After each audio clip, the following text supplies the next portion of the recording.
This lecture is on parts of the brain. The picture you see here is a representation of what happened to a gentleman by the name of Phineas Gage. You might have heard of him. A lot of people will study Phineas Gage in psychology class. In 1848, Phineas Gage was working on building a railroad in Vermont. And when you built a railroad back in 1848, one of the things you had to do was dig a hole and fill it with dynamite and pointing metal rods, apparently. And as you can imagine, that was a recipe for disaster. So there was a terrible accident. One of the metal rods shot out of the hole when the dynamite went off, and the metal rod went through Phineas Gage's cheek and through part of his brain, and it literally shot right through. It came out the other end like an arrow going through something. And what's most amazing is that Phineas Gage lived through this, but he did suffer from massive changes in his personality. So that's why they often talk about Phineas Gage in psychology class. We now know that the frontal lobe of the brain is involved with personality, and that's the area of the brain that was damaged in Phineas Gage. We'll start off with just an overview of the brain, then we'll talk about brain protection and support, and then we'll look at the 6 major brain regions. And that's about as far as we'll get today. Later, we'll cover the cerebral cortex and higher functions, the cranial nerves, and pathologies. All right, so these are the 6 major brain regions. I'm going to show you a picture while we talk about them. So first of all, this is just an exterior side view of the brain. This is a mid-sagittal view of the brain. So if we cut the brain in half and looked at the inside, we'd see this. You don't see much from this lateral view. All you can see is the cerebrum and the cerebellum. Here's that mid-sagittal view in a little bit more detail. You can see the cerebrum, which is one of the major brain regions, and then the cerebellum over here. Another major brain region is the diencephalon, which is this area right here. The diencephalon is actually composed of other pieces like the thalamus and the hypothalamus. Okay. So that's 3 major brain regions so far. Here's a 4th called the midbrain, the 5th brain region, the pons, and the 6th and last is the medulla oblongata. These last 3, the midbrain, the pons, and the medulla oblongata, are together collectively called the brain stem. Like the stem of a flower holds up the petals of a flower, the stem of your brain holds up the rest of your brain. I have something that I call my chicken head analogy to talk about brain anatomy. Hopefully you'll see the chicken head here in this cross section. This would be the eye of the chicken, the beak of the chicken. The chicken has crazy Elvis hair. Right? The chicken has a neck. Right? The area around the eye of the chicken is called the thalamus. The beak of the chicken is the hypothalamus. There's even a little wattle that hangs off the beak. That's the pituitary gland. Crazy Elvis hair is something called the corpus callosum. And then the neck of the chicken is the brainstem with the midbrain, the pons, and the medulla oblongata. So maybe that analogy will help in your studies. So now we're going to talk about brain protection and support. Obviously there are many bones that protect the brain. Most of these are the cranial bones like the frontal, parietal, and occipital bones. There are membranes that protect and support the brain. These are called the meninges. We'll talk more about those in just a moment. Cerebral spinal fluid also helps to protect and support the brain. It can act as a cushion for the brain, but it does also supply nutrients and water and gases to the brain's tissue. And then there's something called the blood-brain barrier, which helps to protect the brain by helping to selectively transport compounds from your blood supply into your brain's circulation. There are many things that are in the normal blood supply that you don't want in the brain circulation. For example, adrenaline, which is secreted by your adrenal glands that sit on top of your kidneys. You don't want that getting into your brain tissue because that can alter your brain function. Hence why we have the blood-brain barrier. So we'll talk more about each of these except for the bones, which we've learned about in previous studies. So we'll start with the cranial meninges. So to kind of orient yourself to this picture, so here we can see we're looking at sort of a strange kind of coronal section from the skull and brain here. So this would be the parietal bone right here, and the meninges are deep to the bone. So the meninges are found between the bone and the brain tissue, and they're listed in red. There are 3 layers to the cranial meninges: the dura mater, the arachnoid mater, and the pia mater. So here we see the dura mater in white, the arachnoid, and then this thin layer that's right on the brain tissue, this is the pia mater. The meninges are mostly there to protect the brain from cranial trauma. In other words, if there's some sort of trauma to the head, getting hit by like a baseball or you're in a car accident, the meninges can help to protect the brain from trauma. Though they don't do a whole lot of protection. Your bones are much better for that. So the first layer we're going to look at is the dura mater. It actually has 2 layers that are normally pressed together, but sometimes they separate out. Let me take you back to this picture to explain. So you can see here that the dura mater is made of 2 layers called the periosteal and meningeal layers. So normally the 2 layers are together. So here we see the 2 layers together, but now the 2 layers have separated out. Right? When the 2 layers separate, a space is formed, and we call this space a dural sinus. And the dural sinuses are going to be filled with blood, used blood. So to come back here, in some places there's a space called a dural sinus that's found between the 2 layers. And the function of the dural sinus is to collect used blood from the brain. In some places the dural layers fold and invaginate to separate major brain parts. So we can see that here. Here we can see some folds of the dura mater that are coming down, and in this case separating the right and left hemispheres of the cerebrum. Here we can see the superior sagittal sinus. Here's another fold that's helping to form the transverse sinus. Now moving on to the arachnoid mater. Arachnoid means spider. When you look at this white layer, you notice these little cobweb-like structures dangling down. That's where the arachnoid mater gets its name, from these cobweb-like structures. So the arachnoid mater is the middle layer of the meninges, and it does have a space associated with it. These cobweb-like structures are dangling into a space called the subarachnoid space. It's called the subarachnoid space because it's below or deeper to the arachnoid. So the subarachnoid space is technically located between the layer of the arachnoid mater and the pia mater. And the subarachnoid space contains cerebral spinal fluid, which we'll talk more about in a bit. The last layer to the meninges is the pia mater. It lays right on the brain tissue itself. We can see it right here. It's a rather thin layer, doesn't do a whole lot, though it does help to kind of harness blood vessels in place on the brain surface.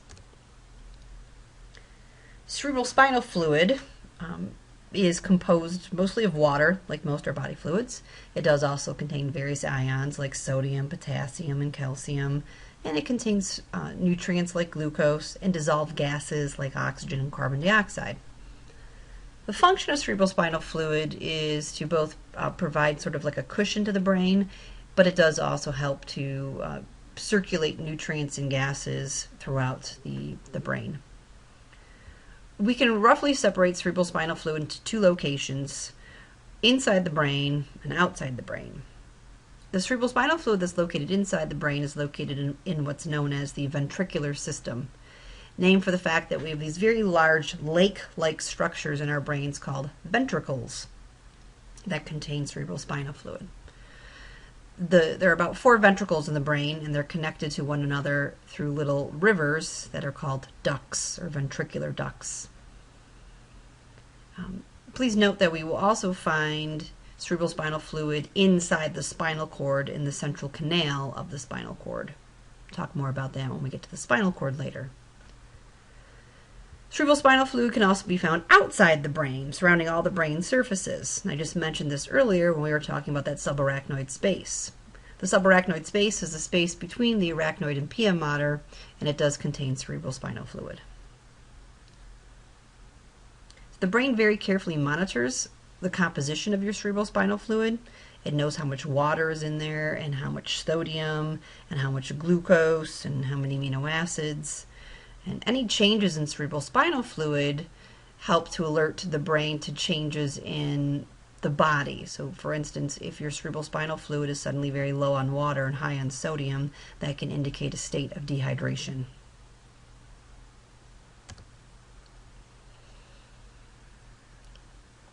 When cerebrospinal fluid is located inside the brain, it's located in that ventricular system.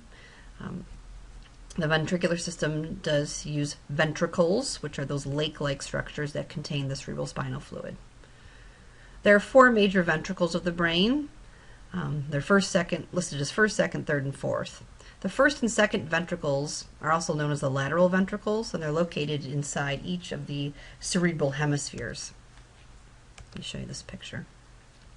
Here we're looking at a side view of the brain, and here is an anterior view of the brain. And this sort of grayish, bluish stuff is supposed to show the ventricular system of the brain. So this curving structure here sort of looks like the horn on a ram's horn. This is a lateral ventricle. Seen from an anterior view right here, this is a lateral ventricle. And you can see how there's a lateral ventricle on both the right and left sides of the cerebrum. Then there's a third ventricle, which is associated with the diencephalon, and a fourth ventricle that's associated with medulla oblongata. Coming back to this picture, this is the area of the diencephalon, so this would be the third ventricle, and down here is the fourth ventricle. So third ventricle in this picture and fourth ventricle here. When you look at this fourth ventricle, you'll notice that it has 1, 2, 3 openings, and if you count this extension down here, there's a fourth opening. The cerebrospinal fluid that is in the fourth ventricle can either go down the center of the spinal cord, or it can go out any of these openings, which would lead into the subarachnoid spaces of the brain. As we age, our ventricles naturally get larger, but in some disease states, such as Alzheimer's disease, the ventricles can become overly large. We'll talk more about that later when we talk about Alzheimer's disease. And just to show you a different view, this is a horizontal section through the brain, and the arrows are pointing to ventricles in the brain. So depending upon where you make the horizontal section of the brain, the ventricles will all look very different. This is a coronal section through the brain. Here we can see parts of a lateral ventricle here and here. And up here, this is also lateral ventricle. Don't forget these lateral ventricles curl around like a ram's horn. Hence why they kind of have this odd appearance here. This is the third ventricle and the fourth ventricle. Cerebrospinal fluid is produced by structures called choroid plexuses. The sort of red and pink and blue structures in the picture here, those are the choroid plexuses. And the choroid plexuses are made of blood vessels, specifically capillaries, that are coated with a type of neuroglial cell called an ependymal cell. So basically what happens is blood comes to the brain into these capillaries, and then the ependymal cells kind of act as a filter, helping to decide which things are going to leave the blood supply and enter into the cerebrospinal fluid. So the cerebrospinal fluid flows throughout the ventricular system. Eventually, the cerebrospinal fluid will end up in the subarachnoid space, which we see here. And eventually, the cerebrospinal fluid will flow into these bubble-like structures called arachnoid granulations. The arachnoid granulations are structures that bubble into a dural sinus. So this is a dural sinus right here. We find blood in a dural sinus, and we find cerebrospinal fluid in the subarachnoid space. So when the cerebrospinal fluid goes into an arachnoid granulation, the cerebrospinal fluid then leaves and enters into the dural sinus, becoming blood. So this is how we will drain away our used cerebrospinal fluid, is by entering into the dural sinuses. You do not have to answer these review questions at this time, so you can move right along to the next part, which is blood supply to the brain. So we obviously have a high requirement for nutrients and oxygen at the brain, and we must have a good blood supply then to go to the brain. The major arteries that deliver blood to the brain are the internal carotid arteries and the vertebral arteries. The internal carotid arteries are branches that come off of the common carotid arteries. The common carotid arteries are the big arteries in your neck.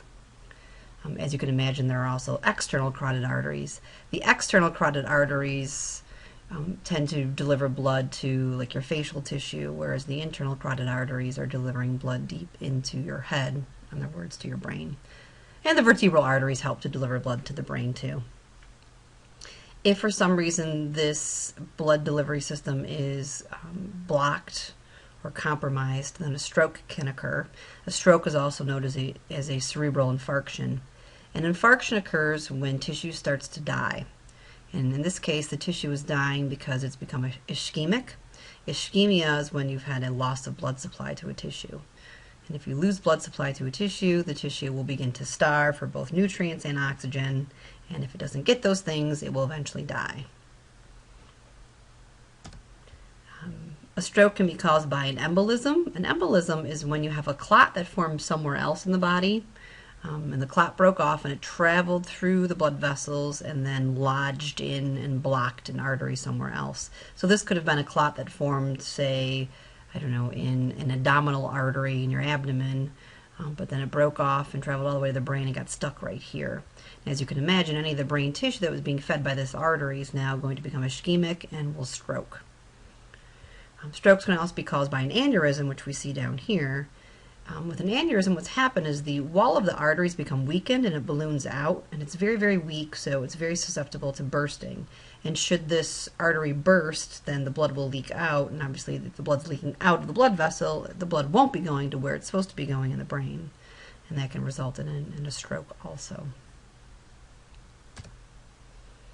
The blood-brain barrier is another protection that we have associated with the brain. This is a way to isolate circulation in the brain tissue from the rest of your general circulation. So there's some selectivity in the transport of compounds out of your blood and into the circulation of your brain. However, there's little or no control over the transport of lipid-soluble molecules. The reason for that is because the structure of the blood-brain barrier is basically just made of cell membranes. So here we see a blood-brain barrier. You have a capillary and it's coated with this strange-looking thing. This is a type of neuroglial cell called an astrocyte. And the astrocyte basically coats the outside of a brain capillary. And to show you another viewpoint, here's a brain capillary, and on the outside here we see the astrocyte foot processes. So anything that wants to leave this capillary and get into the circulation of the brain, it has to get past the astrocyte foot processes first. Well, the astrocyte and its foot process is just a cell, so it's made of a cell membrane. And anything that can simply diffuse across the cell membrane can simply diffuse across the blood-brain barrier. So the blood-brain barrier is no barrier to lipid-soluble molecules. An example is oxygen. Oxygen can easily cross the blood-brain barrier. Another thing that can easily cross the blood-brain barrier is alcohol. Alcohol is also lipid-soluble. So this is why there are those particular effects that we associate with alcohol consumption in the brain. Okay. There are 4 breaks in the blood-brain barrier. These are 4 areas where we really don't have any barrier, and we need these for different reasons. The first 3 all involve hormones. The hypothalamus, the pituitary, and the pineal gland are all areas in the brain that produce hormones. And we need to be able to get these hormones out of the brain tissue and into the blood circulation.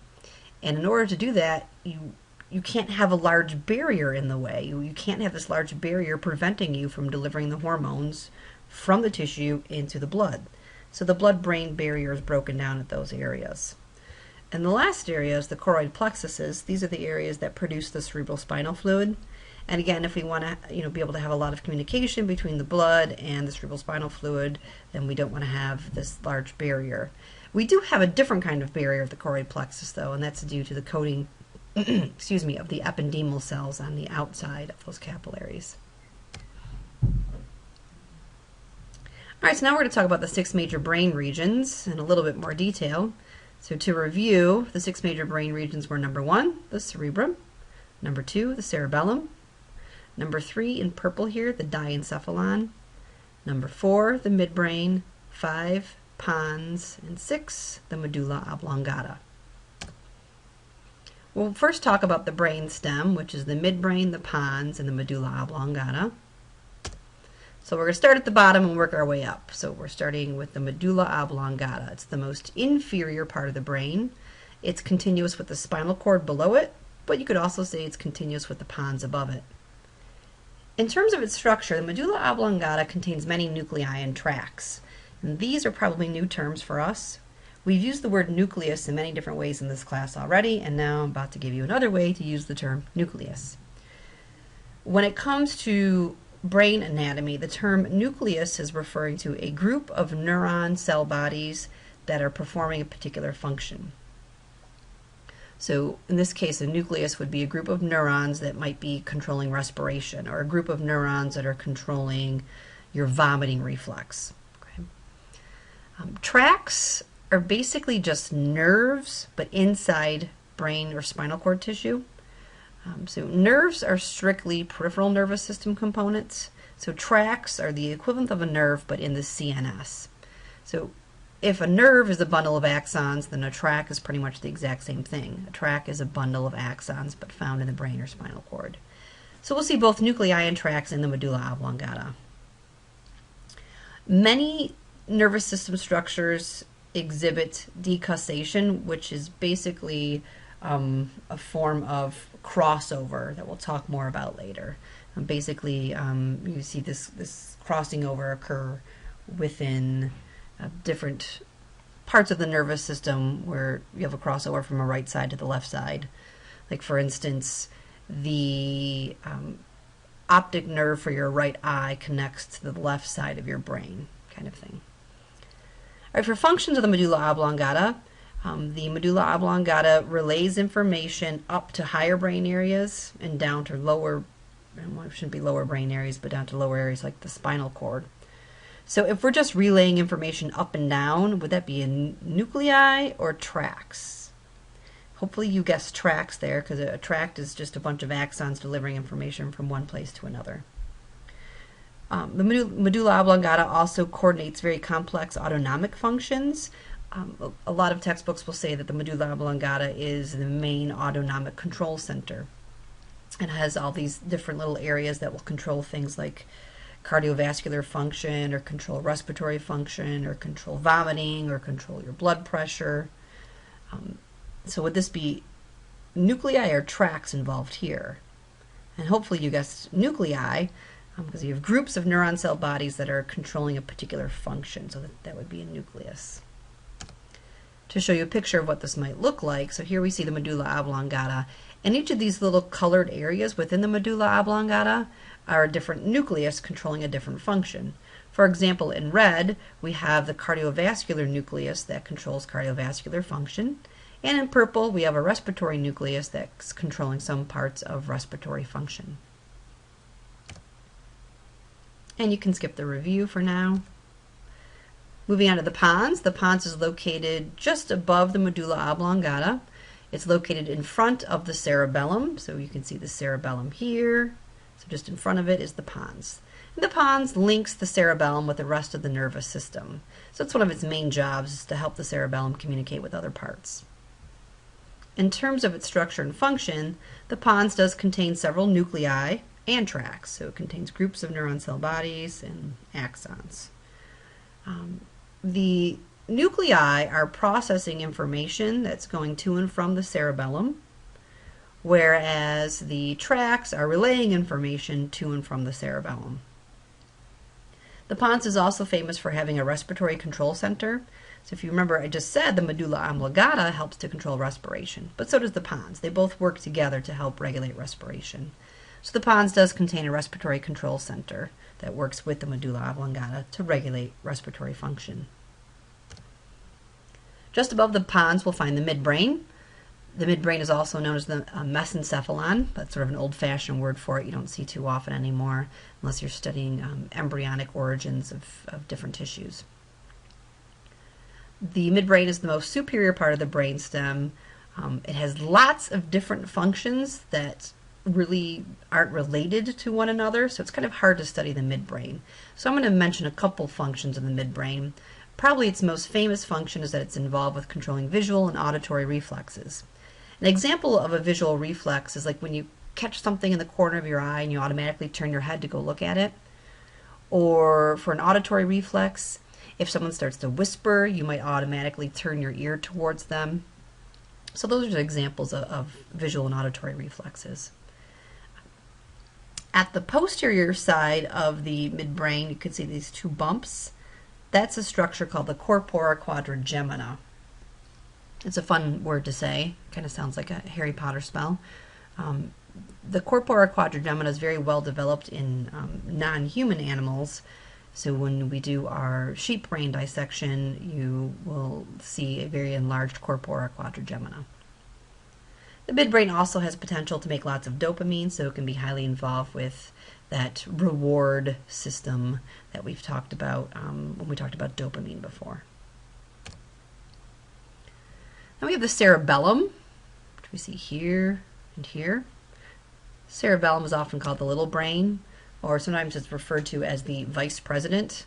So you can think of the cerebrum, or the cerebral cortex, if you will, as being the president, and the cerebellum is the vice president. So the cerebellum has to help the cerebral cortex do its many jobs.